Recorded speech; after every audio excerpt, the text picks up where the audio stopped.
Good evening, thanks for joining me this Thursday. I'm Muhammed Ahmad Hamdan and these are tonight's top stories. RCI may be set up to probe Suhakam's abduction allegations. More government assets could be sold to manage national debt. And suspect in New Zealand mosque's massacre to face 50 more murder charges.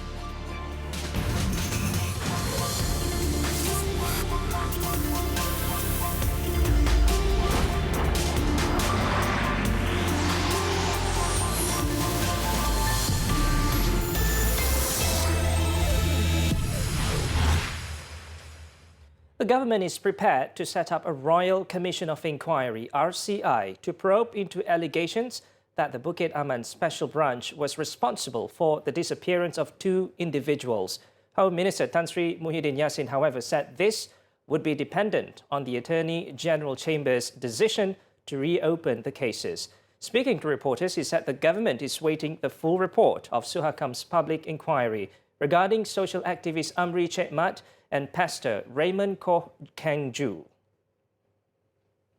Kita harap Suhakam akan mengemukakan laporan yang beliau telah siapkan secara resmi oleh pihak kita dan biasa bisa disampaikan kepada Menteri dan Kabinet. Jadi kita nak tunggu yang itu dulu dan kita akan kaji dan teliti jika ada keperluan yang agak tertentu disebabkan dengan laporan itu, maka kita mungkin boleh buka semula kes itu kalau diizinkan oleh pihak pendakwa raya. Suhakam yesterday announced their final findings of the public inquiry into Koh and Amri's disappearance, which concluded that both were victims of enforced disappearance. The inquiry panel, chaired by Suhakam Commissioner Datuk Ma Weng Kwai, had alleged that the special branch was involved in the abductions. The public inquiry by Suhakam into the disappearance of the missing persons was initiated in August last year. Elsewhere, Suhakam wants the government to form a special task force to re-investigate the abduction cases involving Koh and Amri. At the same time, Datuk Ma said Suhakam also welcomed the intention to set up the RCI.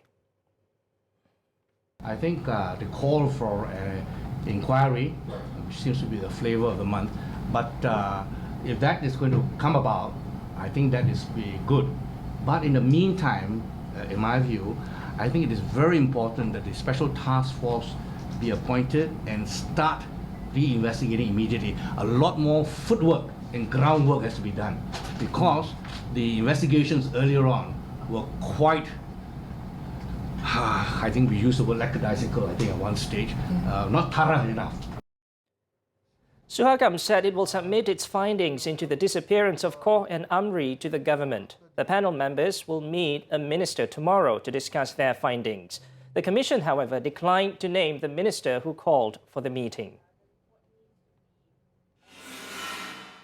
In a related development, an NGO, Citizens Against Enforced Disappearances, or CAGED, has urged the government to suspend Inspector General of Police Tan Sri Muhammad Fuzi Harun. This follows a shocking finding that the police force is involved in the disappearances of a pastor and an activist. In a statement, CAGED said Home Minister Tan Sri Muhyiddin Yassin should order the suspension of those officers if they are still in active duty in order to restore public confidence. This should start with the suspension of Tan Sri Muhammad Fuzi, who was a special branch director then, within a week. The government is considering selling land to reduce its debt, which is currently valued at 686 billion ringgit. Prime Minister Tun Dr. Mahathir Mohamad, however, assured that these assets would only be sold to Malaysians.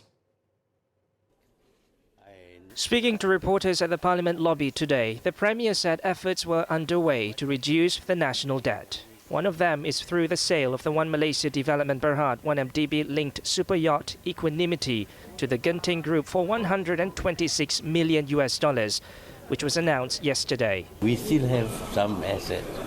In fact, we may, if necessary, sell even land belonging to the government, because of course we will sell the land to Malaysians and not to foreigners, and I think that will have reduced the borrowings. Earlier during the Dewan Rakyat sitting, Tun Dr. Mahathir clarified that the country's massive debt has been reduced to a more manageable level. We also find that during Najib's time, huge taxes were imposed on certain people, which are backdated for 10 years. That, of course, is not legal. You can't backdate. You can't have a new way of computing the tax and then backdate it. When those people have already paid their tax according to the former interpretation of the law. He also revealed that the government had recovered a considerable amount of money that was lost and was kept by Singapore. Commenting on the tax issue, Tun Dr. Mahathir stated that the Inland Revenue Board will go after anybody who does not fulfill their tax obligations, and not selectively investigating former ministers from the previous Barisan National Government. He was responding to questions by opposition MPs after former Prime Minister Datuk Seri Najib Tun Razak was slapped with a 1.5 billion ringgit tax bill recently. Now, during the Dewan Rakyat sitting, the Prime Minister said the government would need to be cautious in deciding whether or not to make public the final report by the Council of Eminent Persons, or CEP, as some of its findings still require further probe by the relevant authorities. Tun Dr. Mahathir stated that this needed to be taken into consideration to avoid the polemics which could affect the outcome of the investigations and confidence of investors. The Premier told MPs that the time has not come to reveal the CEP report, but perhaps in the future, after all the necessary actions have been taken, that leaves no possibility for the government to be sued for defamation, among other things. Laporan CEP adalah di bawah bidang kuasa dan menjadi urusan rasmi kerajaan. Sehubungan itu, semua ahli CEP dan pegawai yang terlibat secara langsung tertakluk di bawah Akta Rahsia Rasmi 1972 dengan izin Official Secrets Act. CEP hanya berperanan sebagai badan penasihat dan kerajaan perlu berhati-hati dalam memutuskan sama ada laporan tersebut wajar didedahkan ataupun tidak, kerana beberapa hasil dapatan mereka memerlukan penyiasatan lanjut oleh pihak yang berkuasa yang berkaitan. He added what's important is that all proposals for improvement are being implemented in the best possible way for the well-being and economic stability of the country. The CEP had officially ended its term of duty on August 19th last year and had presented its final report to the Prime Minister. The instruction for its implementation had been handed to the National Centre for Governance, Integrity and Anti-Corruption (GIACC) and the Implementation Coordination Unit (ICU) of the Prime Minister's Department. In another development, the Prime Minister has guaranteed that Lembaga Tabung Haji (TH) will announce its hibah or dividend to its depositors soon. The announcement will be made following a discussion on the restructuring and recovery plan of TH during the cabinet meeting tomorrow. Tun Dr. Mahathir revealed to lawmakers that this included detailed issues pertaining to TH's financial situation, comprehensive turnaround plan and other related matters. Kabinet akan membincangkan secara terperinci isu-isu berkaitan kedudukan keuangan tabung haji dan perkara-perkara yang bersangkutan dengannya, termasuk kemampuan lembaga tabung haji membayar hibah kepada pendeposit. Lembaga tabung haji akan membuat pengumuman mengenainya dalam masa terdekat setelah Jemaah Menteri membuat keputusan. He also said that there was massive theft by the management of TH, which affected its ability to provide returns to its depositors. And because of this, the government is currently scrutinizing as well as reviewing the matter and will share the full information based on its findings. The government has held several stakeholder sessions in a move to develop property database to resolve housing issues. Housing and Local Government Minister Zuraida Kamaruddin said the database would enable the ministry to make more precise projections on the real estate property situation in the country. Dengan adanya big data ni, insya-Allah KPKT akan dapat membuat satu projection yang lebih tepat, yang mana akan mengelakkan daripada mismatch yang terjadi sekarang, overhang units dan lokasi kedudukan rumah yang tidak strategik. Jadi dengan adanya big data ini, insya-Allah KPKT boleh memantau, membuat analisa agar taburan rumah yang akan dilaksanakan adalah sesuai dengan kehendak. Dan juga akan dapat menyelaraskan dari segi desain, dari segi harga, dari segi jenis rumah dan sebagainya. She also said the government has coordinated all housing agencies such as the Malaysia Civil Servants Housing Program (PPAM), the One Malaysia People's Housing Program (PRIMA), and Syarikat Perumahan Negara Berhad (SPNB) to be parked under her ministry for better and direct monitoring. Meanwhile, the government has no plans to reintroduce Clause 88A to amend the Law Reform, Marriage and Divorce Act, LRA, to deal with the unilateral conversion of minors. The Home Ministry said this as the Attorney General's Chambers AGC found that the proposed provision would go against Article 12, subsection 4 of the Federal Constitution that allowed for the unilateral conversion of a child below 18 by a mother, father or guardian. Pada tahun 2017, pindaan pada Akta 164 telah diluluskan oleh Parlimen untuk menangani beberapa isu yang antara lainnya merangkumi pembubaran perkahwinan, nafkah, hak jagaan anak dan harta sepencarian dalam kes pemelukan agama Islam oleh salah seorang pasangan. Seperti mana yang Ahli Yang Berhormat sedia maklum, Seksyen 88A iaitu peruntukan untuk melarang penukaran agama anak tanpa persetujuan bersama ibu bapa, iaitu Unilateral Conversion dengan izin, telah digugurkan daripada rang Undang-Undang RUU membaharui Undang-Undang Perkahwinan dan Perceraian pindaan 2016 kerana bercanggah dengan peruntukan di bawah perkara 12/4 Perlembagaan Persekutuan. The minister said this in reference to several unilateral conversion cases last year, where the federal court's decisions were binding those of the lower courts. Now, the bill to amend the federal constitution that will return Sabah and Sarawak to their original standing in the federation was tabled for the first reading in Parliament today. The historic bill was proposed by Minister in the Prime Minister's Department, Datuk Liew Vui Keong. Earlier, lawmakers from the two Borneo states objected to Datuk Liew's tabling of the bill, saying they were not given enough time to scrutinise the proposed legislation. Santubong MP Datuk Sri Wan Junaidi Tuanku Jaafar called for the bill to be postponed and was supported by Kinabatangan's Datuk Sri Bung Mokhtaruddin. Several lawmakers echoed their views and pointed out that the legislatures of the two Borneo states should also be included in the discussions. However, Dewan Rakyat Speaker Datuk Muhammad Arif Muhammad Yusof directed the first reading of the bill to proceed, citing Standing Order 48.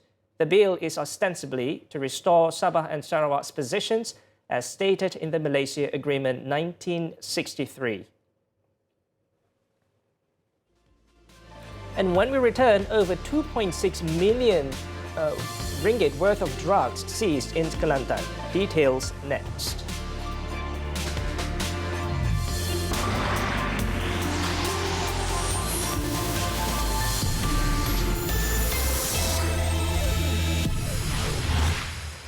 Welcome back. In Kelantan, police seized 2.6 million ringgit worth of drugs in 3 separate raids in Pasir Mas, Gua Musang and Kota Baru on Tuesday. A total of 7 suspects, including 4 women aged between 17 and 51, were nabbed in the operation, which took place between 5:30 p.m. and 9 p.m. State Police Chief Datuk Hasanuddin Hassan said the first raid saw the arrest of a 30-year-old man at a house in Kampung Kubang Jong, Repek.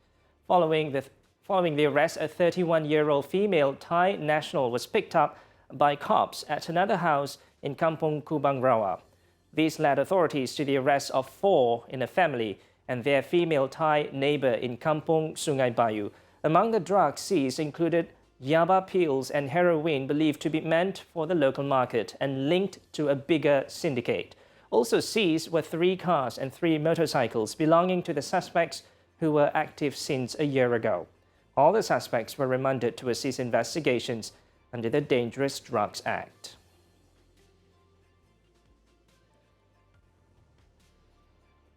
Meanwhile, 6 women were among 14 people arrested during a drug-infused party at a hotel room in Kota Kinabalu, Sabah.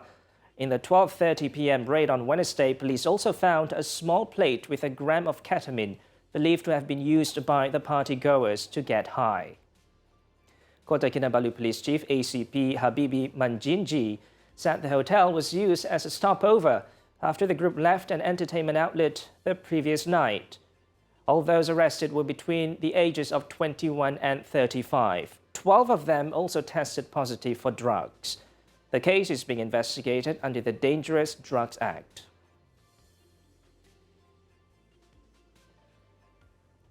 A 25-year-old college student was sentenced to 3 months in jail and fined 5,000 ringgit after pleading guilty for ramming his car into a traffic policeman in the city on Wednesday. Earlier, Tan Wei Zan from Ipoh, Perak was charged at the Kuala Lumpur Magistrates Court with reckless driving under the Road Transport Act. According to the charge, Tan had driven his Mercedes-Benz E200 recklessly and collided into the traffic police personnel Muhammad Anik Aris Muhammad Kasim, aged 22, at the Jalan Hishamuddin traffic light intersection on April 2nd. The charge, framed under the Road Transport Act, allows for up to 5 years imprisonment and a maximum 15,000 ringgit fine and a minimum 2-year suspension for the convicted person's driving license. During mitigation, the unrepresented Tan asked for leniency by claiming remorse and saying he was a student. He also claimed that another car had swerved into his lane and forced him to take evasive measures that ended in the collision. A video of the incident recorded by a nearby surveillance camera was also uploaded and widely shared on social media. Now let's hop on to our daily segment Clickbait, where we take a look at what's trending and making rounds in the cyber world today. Many of us have seen our share of dramatic animal rescues, but a recent one involving a snake proved to be quite unusual and trickier than most. This happened when a woman in Florida in the United States found herself in a slippery situation when she encountered the reptile in distress after its head got stuck in a beer can. Take a look at this video. I gotta save a snake. Rosa Font, who owns Humans and Animals United Rescue, was out walking her dogs in Brooksville on Thursday when she spotted the unlucky snake struggling at the side of a road. Despite being scared that the animal could be venomous, she mustered her courage to help the reptile. The animal lover freaked out initially while using both her hands to get the snake unstuck. She eventually succeeded and freed the snake by using a stick to hold it down before pulling it out of the can. Font, who recorded the heroic deed with her smartphone, also uploaded the video on Facebook, which garnered over 50,000 views and picked up by various news portals. According to Font, the snake, believed to be a common non-venomous southern black racer, probably had a nasty hangover too, as it took the reptile about 15 minutes to slither away from the area. I saved the snake. There she... Moving on, Sovereign Wealth Fund Khazanah Nasional Berhad is set to introduce a comprehensive roadmap for the expansion of broadband and infrastructure services to boost the local digital economy. Its Managing Director, Dato' Sharil Ridza Ridwan, said this is to enable more people to participate in the digital economy to create the likes of Snapchat, Instagram and Flickr. So Khazanah as an investor, we try to find those interesting ideas of associated companies which we think can be a success, and we invest in those companies. In the last 1 year alone, we've had 2 companies go IPO, which were tech companies. So we think basically that the role of Khazanah is again the same thing. We don't try to create those businesses. We find the right businesses to invest in and to push them along towards basically monetization. Speaking to reporters on the sidelines of the CEO Forum 2019 in Kuala Lumpur today, he said Khazanah will work closely with the government to ensure that the plan is materialized. He added the government's main role in the matter is to focus on creating the right policy framework, incentives and infrastructure. In its 2018 report on Malaysia's digital economy, the World Bank Group said the sector was poised to be the new driver of development in the country.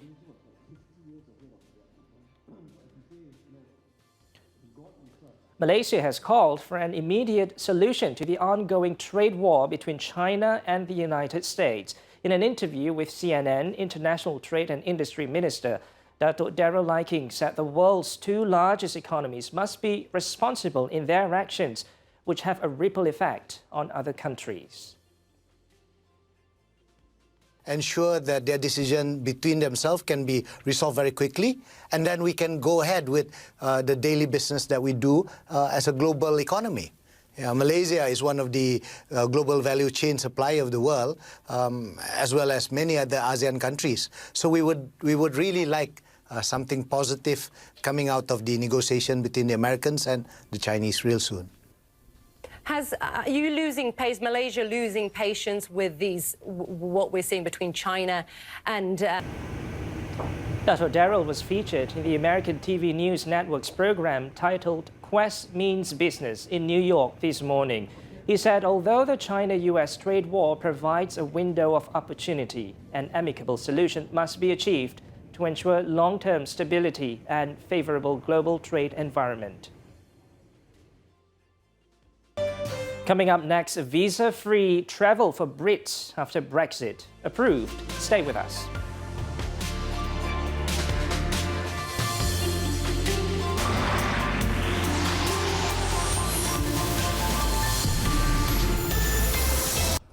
Now, in another development, former Nissan chief Carlos Ghosn has been re-arrested early on Thursday in Japan on fresh financial misconduct allegations.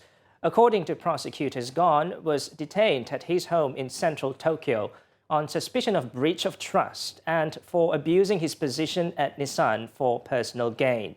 It said Thursday's arrest relates to $32 million in Nissan funds paid to a distributor in Oman, in which some of it were allegedly used by Ghosn to buy a luxury yacht for his family.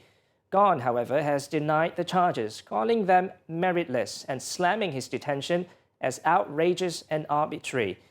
The rearrest of the 65-year-old comes less than a month after he was dramatically freed on bail following more than 100 days in detention, and just a day after Ghosn took to Twitter, vowing to tell the truth behind his shocking downfall at a press conference next week that now looks very unlikely.